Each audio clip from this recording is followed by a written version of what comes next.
প্রমাণ সাক্ষী সহ উপস্থাপন করেছি, বাকিটা বের করার দায়িত্ব আপনাদের এবং বিশ্ববিদ্যালয় প্রশাসন। এই যে ব্যালট পেপারের ছবি এবং যে আঙ্গুল দেখছেন, সে আঙ্গুলও কিন্তু সেই ছেলেটারই আঙ্গুল।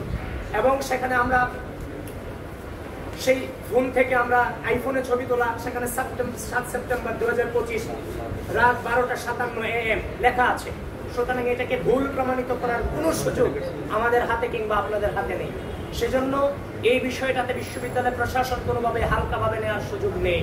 আগে ছাত্রলীগ ভোট কেন্দ্র দখল করত, ছাত্র দলের ভিপি প্রার্থী জোর করে ভোট কেন্দ্রে প্রবেশ করেছে, যে যেখানে আছেন আপনারা সবাই আসুন, ভোট দান করুন, ছাত্রদলকে প্রতিহত করুন। ব্যাপারটা ওরকমই ছিল একটা।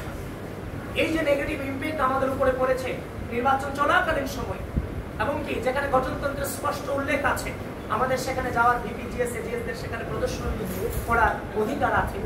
এই যে আমাদের উপর যে অন্যায় হয়েছে, এর বিচার কি হওয়া উচিত, এর দায়ভার কে নেবে?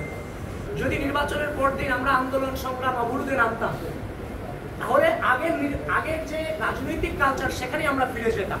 আমরা কিন্তু সেই জায়গাটাতে স্যাক্রিফাইস করেছি, নতুন রাজনৈতিক সংস্কৃতি প্রচলনে আমরা ভূমিকা রেখেছি।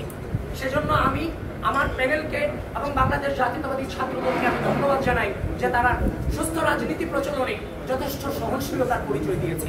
সুতরাং আমরা যথাযথ প্রক্রিয়া, আমরা বিশ্ববিদ্যালয় প্রশাসনের কাছে গিয়েছি, ফোন করেছি, তারা বারবার কালক্ষেপণ করে গেছেন। এখন আপনারা বলবেন, যখন আপনাদের সামনে আসবো আপনারা বলবেন আপনারা বিশ্ববিদ্যালয় প্রশাসনের কাছে গিয়েছেন কিনা।